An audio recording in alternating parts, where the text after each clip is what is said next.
నమస్తే, నేను మీ శివశంకర్ పటేల్.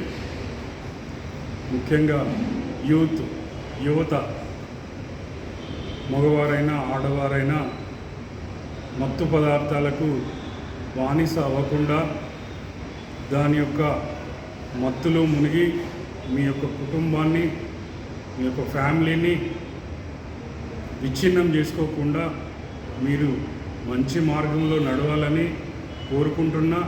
ఈ మధ్యలో చాలామందిని చూస్తున్నాము, మత్తు పదార్థాలకు బానిసై వారు చేసే అరాచకాలు, వారి యొక్క కుటుంబాన్ని కూడా విచ్ఛిన్నం చేసుకొని చాలా ప్రమాదంలో యువత ముందుకెళ్తున్నారు.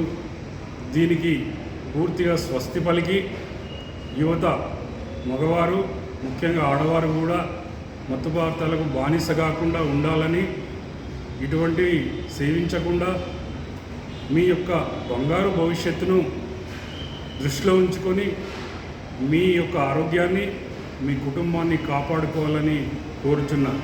నమస్తే.